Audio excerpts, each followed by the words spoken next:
Charles, welcome to Stories in AI. How are you today? I'm good. Thank you for having me. Thank you for making the time and thank you for jumping on. Why don't you kick us off with who is Charles Franklin? Give me your background, your story, and what do you do at Experian? Sure. So, my name's Charles. Today, I lead analytics and AI product development for Experian Global, which is a very interesting space to be in, sitting on some of the world's most sensitive but also powerful data sets. Absolutely. My backstory, so in my heart, I'm a maths guy, as we say back in England, where I'm from. Loved maths growing up, studied it in college. Had a brief loss of faith in my youth where I thought I should diversify out of numbers and become a management consultant so I could learn to work with Wow. people. Um, and then somehow within that field found a way back to analytics. So ended up working in enterprise decision software development and eventually leading the data science practice at Oliver Wyman, where I worked before. So almost all math all the way, but with a little diversion That is into awesome. strategy and human work. Yeah. That's awesome. And what in your mandate, in your role at Experian, I mean, talk a little bit more about it. Like you have a global team, and you mentioned data sets. So, what's the thing that you're trying to disrupt with all that data every day at Experian? Yeah, so I think there's two lenses on it right now. I think why don't I start with the one that affects people in the real world, right? So there are a bunch of decisions that are made today that are really important for people's lives, right? So do you get a mortgage? How much do you have to pay for that mortgage? If you have to get hospital treatment, does that claim get paid for? Things like that. And a lot of them are made on less information and kind of more fragile information than maybe you might Yep. think. So our mission in Experian Analytics is we've actually got a lot of data about what are safe and unsafe decisions to make in those spaces. And Yep. we want to enrich that, make it as powerful as possible, and ultimately get to decisions and outcomes for people that are fair and that don't have people cut out of credit who should have access or unfairly denied care, anything like that. So really our mission is just make data more powerful to get better results for people out in the world. If you look at that from a business perspective, what we're doing is taking a business that used to be really a consulting model, right? So Mhm. there'd be a particular client who wanted to tackle this problem for themselves. Maybe it's a lender, right? We would do a project with them, work out what kind of people they're trying to lend to, do the analysis, give them better models that help them make better decisions. What we're doing as a business is trying to automate that. So that's a service that anybody can get on demand very quickly without it needing to be, a 16-week project with Experian or with a consulting firm to get access to that level of insight. So the goal is better decisions on tap for everybody. Right? That's what we're aiming for. That's awesome. And I did hear you say the word fairness, and we'll come back to that because there's a lot of the straddling the lines in these decisions that you're making. How do you be fair? How you are ethical and responsible in the way you make these recommendations and stuff. But before we go in there, zoom out and lay out how you see the AI market today. I mean, what do you see from your vantage point? What's working? What's not working? What are the big use cases that are generating value? What's a lot of snake oil and hype? So give me your lay of the land, how you view the market. Yeah, oh man, it's so varied, right? Is where I'd start. So you've got everything from pure hype in some areas to truly extreme innovation that's already beginning to drive value, all the way to completely underpenetrated areas where there's almost nothing, Yep. Yep. and the potential is huge. So if I kind of pick out different points on the scale, I'll say something which is unfair.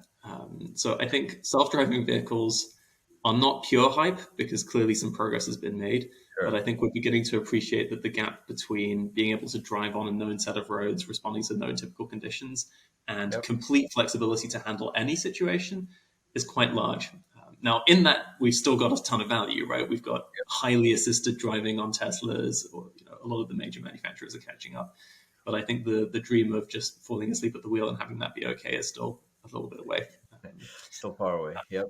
Yeah, on areas that I see as dynamic and beginning to be transformative, right? A lot of the recent breakthroughs in generative AI and in particular transformer architectures it's exciting to see those start to become real products. So Yep. when you look at something like Grammarly and related products that are actually starting The to AI become and yep. right, you can get assistants writing marketing copy, you can get style guides, and that stuff is real. It's powerful. Similarly in art, right? If you look at Midjourney, you look at DALL-E, that stuff is incredible. When you get a bit closer to my space in B2B, I think it's very well penetrated in marketing, right? And in Hmm. broadly marketing related use cases. So we're very good at building profiles of consumers. We're good at selecting ads to throw at them or not throw at them. We're good at routing Yep. them to interesting media.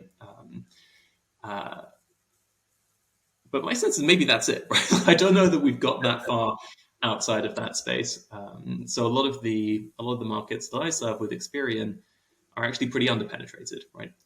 So if Hmm. you look at lending, which is one of our biggest areas, most loans are still adjudicated on the basis of something like a FICO score, or there's typically an Yep. equivalent in most countries. And that score is actually it's actually a model. People don't necessarily realize this, Yep. but the Yep. the amount of weight that's given to your payment history, the amount of weight that is given to how much Or credit the you credit carry, lines. Yeah, exactly. right? It's calculated statistically based on how well people have been able to keep up with their payments who had a similar profile. But the statistics are pretty rudimentary. The statistics that have been around since the last 250 years. Um, and they're pretty static. So by their nature, these scores are very generic and they're calculated for typically everybody in a country. And there could be quite a lot of difference between you and me and somebody else who's looking to get a loan. So when you actually look at the number of lenders who are using machine learning, never mind what you might think of as full AI to make lending decisions, it's much smaller than you might think. The market is really dominated by these generic kind of basic statistical models.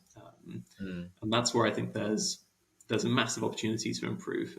Step one, I think, is just with the information we have today, using better models to make better decisions, using some of the power of ML that's come through over the past 30 years. Yep. But beyond that, there's a huge opportunity to enrich the data that we use, the information that we use when thinking about how people should interact with the financial system. Yep. And you do see some businesses start to do that, right? You've got businesses like Upstart who are all about using non-traditional data to make better lending decisions. But it's very early, so that's why I'm kind of happy to be here. I don't think we're there yet, and I think we'll get better results as we go. No, it's awesome, and you're so right. It's such a still early market, so much fragmentation and really distorted value creation across the entire spectrum. And I had a chat with Joseph Sirosh, who was the CTO for AI at Microsoft and CTO at Compass, the real estate company, and he talks about how, look, if you look at some of the most common use cases that are just really popular, search, for example, we don't realize it, but there's a lot of probabilistic matching and ranking and things that happens behind the scenes, which is an indicator of saying, so like there's a lot of things that are quote unquote AI that are sometimes, like the recommendation we see on Facebook when you look for a shoe on you search for shoes on Amazon.com. Next time you're on Instagram, you get shoe ads, right? So there's a lot of AI or machine learning that goes into it, but the real practical use that affects you know traditional rich industries with a lot of history, like financial services for that matter, it's still very rudimentary across the entire space. So I'm glad you're working on and your team is actually moving the needle on that too. Now, how is it to be doing AI in a very traditional and honestly old school industry like financial services, right? I'm not going to ask you a question specifically of Experian, but like we've established that AI is important, right? But there is enough stigma, enough, this is the way things are being done kind of things in there in these traditional industries, right? If you were to make a case to me saying this is why we should not use AI, what would that look like? Yeah, so I think it has its challenges. So there's some push and some pull, right? So on the one hand, I think many decision makers in financial services know this technology is out there and feel some pressure to use it. On the other hand, the industry is rightly very heavily regulated, and Yep. rightly very concerned with introducing methodologies that might be unfair and might have counterproductive effects. Yep. So I would say the typical reasons that we see for slower adoption are around that. So you hear lenders fairly concerned about regulatory compliance.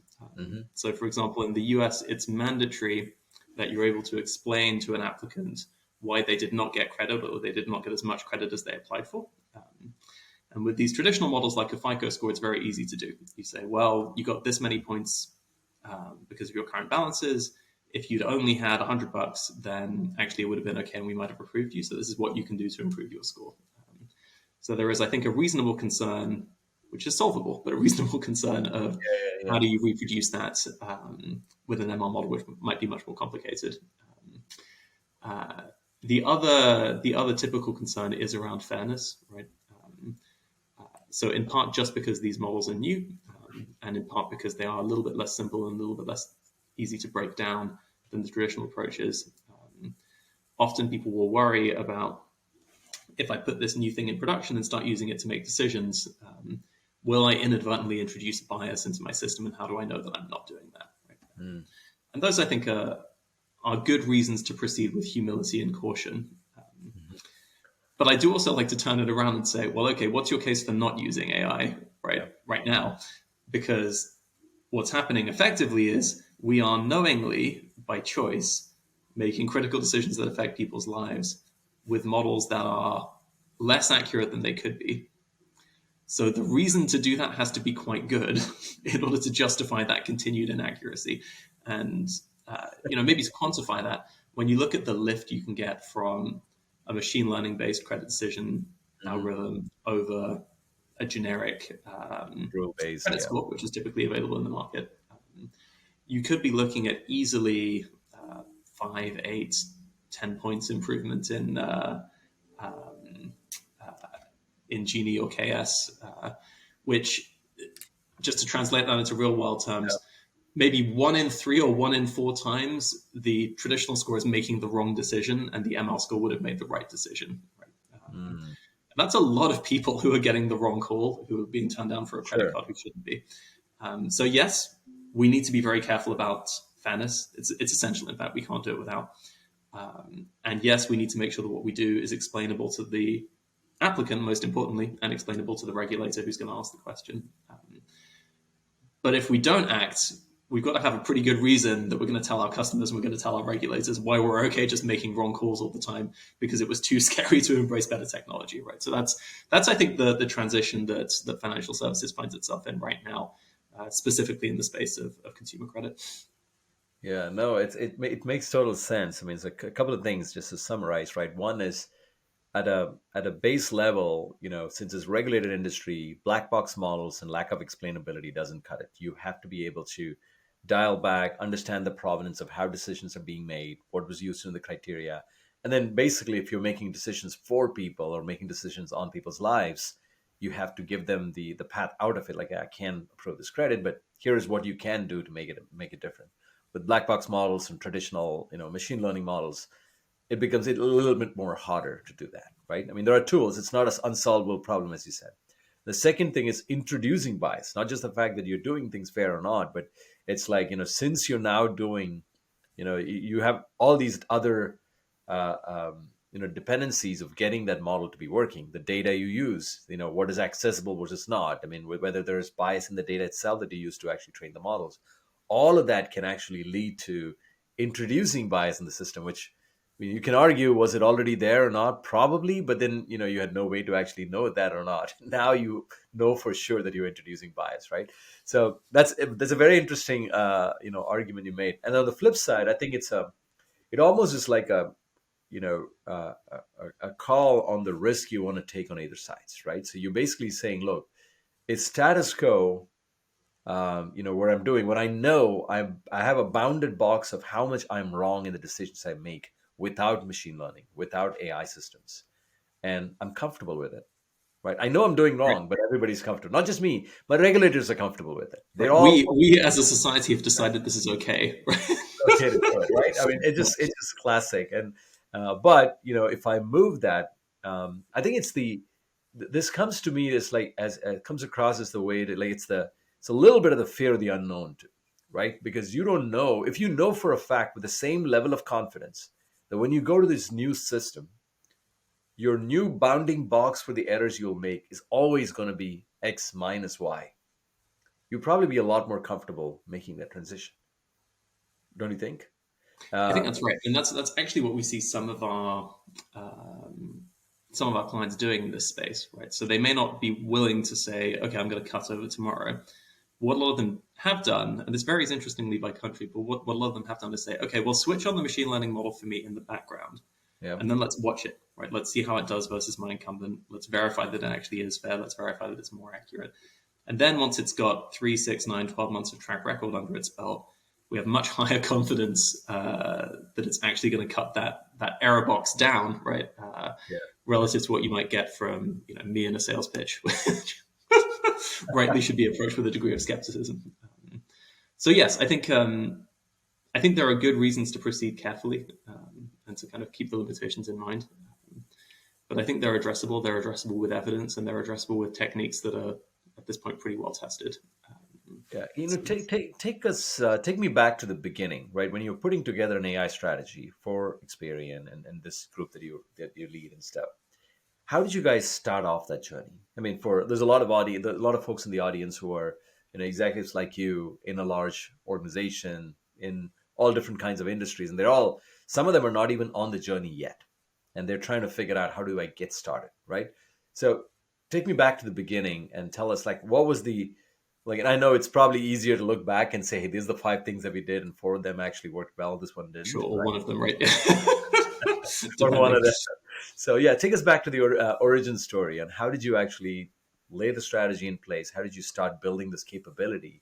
Because you had two problems, right? One was not just using AI and machine learning to transform the way some processes are done, but you're also changing a business model. It was heavily services oriented. You're moving into a product oriented, business model as well. So you're enabling multiple vectors here, which is, I mean, it's analogous to anybody else who's actually raising AI. You're using it not for the technology, you're using it to transform something, and usually your business or some kind of a business strategy and so forth. So take us back to the origin. Tell us how you guys went about it. Yeah, I mean the true answer is we've placed a number of experiments, and some of them work and some of them don't, and we have to be willing to adapt and learn as we go. Right? That's I think the most important principle, because I think we've failed as many times as we've succeeded. The important thing is to spend more time on the successes than you do on the failures. Yep. But with that disclaimer applied, I think upfront we were looking for a couple of things. So one is decisions that are impactful, where we believe there's a need, and where adding machine learning and AI into the mix actually makes a meaningful difference, right? Mm. So if there is a decision that is very impactful, but the gain from adding an ML model is negligible, or it just adds difficulty to your operation for very little upside, that's normally not a good spot, right? On the other hand, there are lots of cool things you could predict that don't result in consequential decisions or value being created for people, right? So that was kind of focus area number one. The other was domains where we, as the Experian team, knew the space quite well and were bullish on our ability to automate and kind of industrialize what's historically been a pretty custom, tailor-made process to actually generate the models. Turn that into more of an end-to-end recipe that we can supply on demand. And so with that, we honed in on a few use cases, and I'd say that the ones we considered in scope were mostly influenced by where we think the value is. Right? Mhm. So ML is powerful, and people actually need it. And then the order in which we went after them was mostly informed by our abilities. So we started with lending, which actually is quite hard because it's extremely regulated, as we just talked about, but it's an area we know extremely well. Right? So we thought, this is hard, but we believe we can do it because it's something we know deeply. And over time, we've been extending into different parts of the consumer finance lifecycle, banking a lot of the hard-won lessons that we've had in credit risk. Yeah. And we started to extend into some of the other industries that Experian serves, most notably so far as in healthcare and in the health revenue cycle. That's one where we're seeing real success as well. Yep.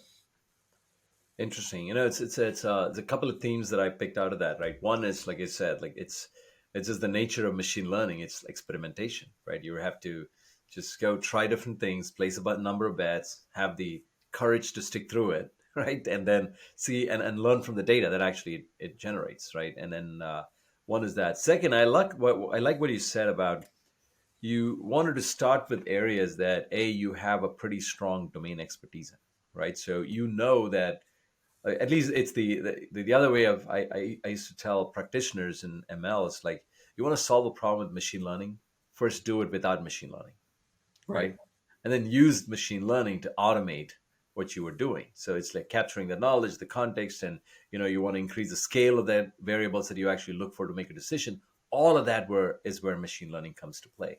But you need to understand the process. You need to know when what goods looks like and what the answer needs to be and stuff. And I think a lot of companies, especially traditional industries like who've been has this long, rich history, they miss that very important point. I've actually, I mean, kid you not, I've actually worked with some really large manufacturing, old school industrial companies, and they're going directly onto digital marketing and how do I use AI to, get more engagement from my suppliers on a digital channel. I'm like, that's way far from where you are today. So even if you actually build something that's useful, you wouldn't even realize it's actually useful, right? So it was one of Yeah. those things in there. And then on the industries, right? So you mentioned healthcare, revenue cycle management. Is it is there an industry like when you look at the market and based on you guys are in a lot of the industries too? Is there a particular industry that's further ahead in this, like especially on the traditional side? I'm not talking the internet native companies and stuff, right? But is there a particular industry that you see is further ahead using machine learning and AI to to drive transformation for themselves? I think when we look at when we look at non-tech native industries, Hmm. I actually think consumer Okay. retail is getting there, right? And they're getting there because they had to, because they were being disrupted and having their lunch stolen by tech natives. So that's where we see, where I think I've seen kind of meaningful value driving adoption of ML and AI technology in kind of consumer personalization, one on one engagement, marketing. You see it in retail, you see it in travel. I think Mm, I wouldn't say the capability pervaded the entire business in the way that you would expect to see in one of the big tech names, but definitely it's getting there. I think in areas that I work, finance is somewhere in the middle, and it depends very much on which part of the business that you're in. Right. So, I neglected to mention this earlier, but if you're in the trading side, then hmm. they're all over it, right? Like when you've got Sure. the right to take risks and you own the results of those risks, you see very enthusiastic adoption. Where it's consumer facing and the regulation is tighter, right? That's where, understandably, we've seen slower adoption, but it's beginning to get there. I think health is probably one of the slowest, and that Yep. probably shouldn't shock us too much, right? So one reason to go slowly is if it's regulated and the decisions are important. One reason to go very slowly is if it's literally life or death. Right? You probably don't want to be Exactly. too experimental with that unless you've got real science and real conviction what you're doing is working. So that's why I think what we're seeing in healthcare is most of the innovation is more on the administrative and regulatory. Well, let me rephrase. I think people are innovating in the care side, but it's early, right? Where things I think are starting to come through is more on automation of clerical work, revenue Yep. cycle, all the back office functions that, particularly in the US, form a huge part of the health industry, mostly invisible. That is historically a very inefficient set of processes that's grown enormously complex over time. And it's ripe for disruption through automation. Not all of that necessarily needs to be AI, but actually there are some applications creeping in which are, and Sure. that's interesting to see. It's interesting. Even like on the back office side is one thing, but even knowledge workers on the front lines, right? As long as you're, here's the thing that we've noticed it like often, right? Everybody tries to come and solve like a big impactful problem up front, get in front, like provide diagnosis for patients or something like that. But if you just take that away and say, look at the cognitive workload of the frontline workers, be it nurses, doctors, or be it care managers and caregivers and case managers in insurance companies, there's a huge opportunity just to augment their workflows by Right. surfacing insight that they would otherwise not do. So the decision, the life or death decision, is still left to the individual who have enough context, but you use AI to improve their contextual understanding of the situation, right? And I think a lot of the opportunities we're seeing in healthcare is purely around like how do you increase the context and how do you like definitely the one side of the argument is go after those processes that are really old school, like revenue cycle, as you said, the back office automation, your invoice processing, bad debt, risk prediction, all that kind of stuff. But then the other side of this is actually just go and kind of position this as an empowering augmentor for the really smart people to make them even more smarter, right? Or remove the variance of smart versus not, right? So things like that. So it's interesting. 100%. I think if we stay ambitious but let go of the most aspirational target that the machine should be able to handle the whole thing from end to end, and we allow an expert in the loop system, then I think a lot of areas which may take a long time to fully automate become very tractable and we can still be transformative, right? Yeah, So I think I'd include self-drive in that, I'd include care. Just because we can't solve 100% of it doesn't mean we can't make progress. I had a guest and who was talking about saying, like make a very controversial statement, but the fact is, AI is still largely run by researchers and academics today.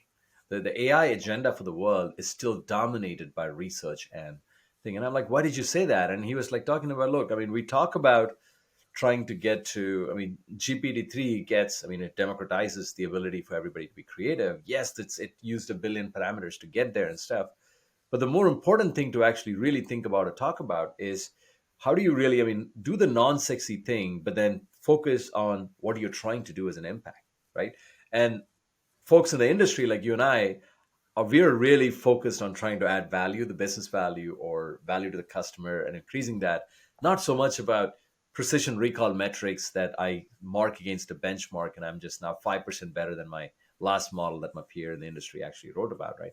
So there is a huge shift that I'm hoping that, historically in all other technologies, the practitioners and industry folks have really won that argument, if you will, to set the agenda for it. And I think in AI and ML, we're still so early in the journey. It's great that the research is actually spearheading the entire transformation for the industry.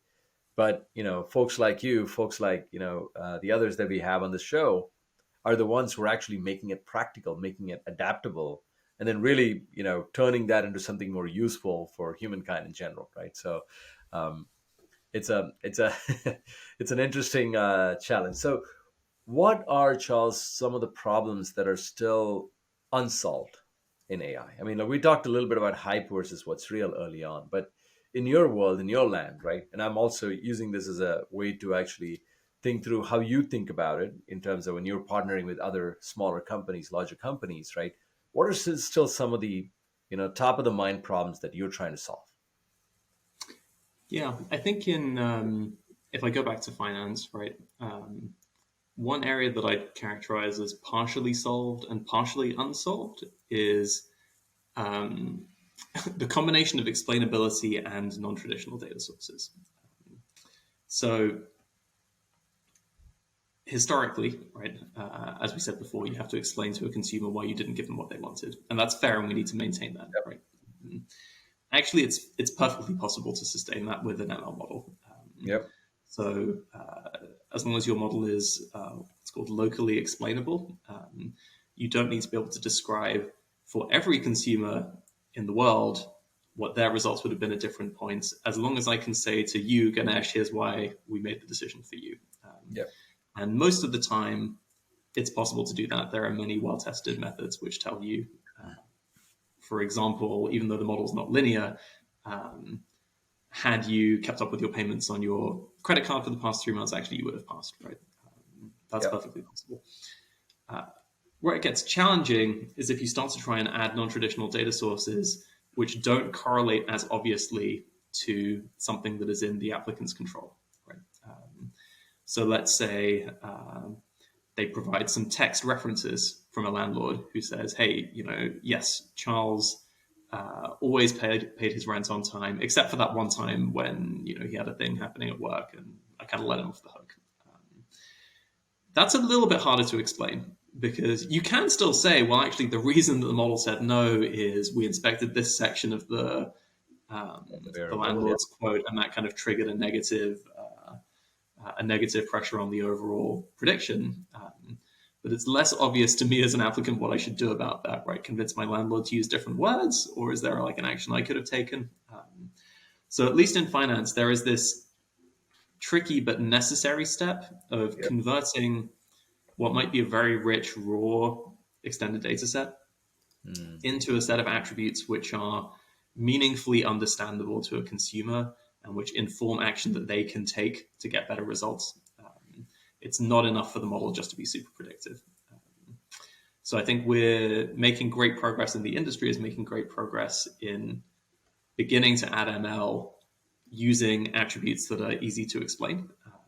I think it is still an unsolved problem of how we build models that are as accurate as they can be, which include as rich a view as possible of you, your financial history, anything that you think a lender should know about you when deciding whether or not to issue credit, Yep. while still giving you fair and understandable insight on what you can do to make your outlook better. That is hard. I don't think it's solved yet, but it's something we're looking at. No, that's awesome, Charles. This is great. What's your advice for other peers of yours in the industry when they're depending, irrespective of where they are on the journey? I mean, give me your top three. Do you want to give them? Okay, I'm going to try and pick three that have slightly different flavors. So I'll start with what you said, which is work back from the impact, right? For people in industry, right? If you're in research, I would say the opposite. Like, please do research, figure out the coolest, most untested frontier, and then make it available to all of us. And I love you for it, right? But if you're trying to actually build a business, create value for a business, transform a business, or sell something, you've got to start with the impact. Start from back. Yeah. And if there's somewhere that AI will plug in to make that impact more powerful, great. But it's rare that just an AI business or an AI solution by itself is going to give you everything that you need. Okay. 90% of the work is going to be problem solving. So that'll be advice number one. Yep. Number two, I would give to practitioners is please look at your data. So plot your data. The number of mistakes that have happened in machine learning work, which could have been avoided if we'd looked at the data more carefully, is at this stage embarrassing. All of us in the industry should know better at this stage. But I mean that in a few ways, right? So, Yeah, look yeah, at yeah. variable distributions, look at univariate plots. Like Think understand. about what your data is saying versus what you expect about the people or the system that it is you're trying to model. No, it The goes ROI back. on that is so high. Go It, ahead. it goes back to what we were talking earlier, right? Which is like, well, if you understand your data, know what the data actually says, then it'll be easy for you to know whether an algorithm actually predicted something that Right, is true or wrong or completely off base, right? So, but understanding the data is fundamental. I agree. right. And so many of the gotchas come from this. Whether it's it turns out that representative sampling is still a problem in ML, right? So if Yeah. your training data set doesn't match the behavior of your test data set, your Yeah. model is toast, right? Yeah. Regardless of how smart it is. Exactly. So plot your data. The third thing I would say is invest in your engineering skills, or if you're a leader, invest in your team's engineering capability, because delivering products that create value, there is still today an R&D component, but increasingly, the algorithm R&D is not the hard part of it; it's the implementation, right? Yeah. And that is now heavily a software engineering, data engineering, ML ops problem, creating efficient, well-oiled cycles of data into model, into application, into new data. If you're bad at that, your product will probably not succeed, even if your algorithms are brilliant. So I would say Awesome. think about the applications, look at your data, and invest in engineering. Those would be my three. Awesome. Look, work back from the impact, look at your data, invest in engineering. Love it. Charles, where can the viewers and listeners get in touch with you? How can they find you on the internet? You can find me on LinkedIn. Feel free to message me anytime. I'm the Charles Franklin who works for Experian. Or you can reach me at my Experian email address, which is charles.franklin@youguessedit.com. So either of those works well. That's awesome. Pretty active on both channels. Charles, thanks so much for spending the time. This was an amazing discussion. I think we covered a lot of ground all the way from, where's the industry at? What do you actually look for? What's the argument for not doing AI, and why would you still have those concerns? I love the two areas that you really poked into: explainability and fairness, if you will. And then coming back to what would you do? And some of those, the it's so I got to tell you, it's so rare that people, a lot of folks who are practitioners who are in AI who are trying to put this in practice. The last three things, the advice that you gave around the fundamentals, are like so many people get it wrong. So many people get it wrong, and they learn it. I mean, classically, they try different things and they come back and say, "Ah, I should have looked at my data better. Oh, I thought the Jupyter notebook was going to solve my problem, but oh, I had to package it as an application. Oh, wait a minute, people are For sure. using If it." I'm giving this advice, it's because I've screwed up every one of these, right? That's the reality. That is awesome. Painfully learned. Yeah. So thanks, Charles. Thanks so much for spending the time today. Great discussion. Thanks for having me, Ganesh. All right. Cheers. See you soon.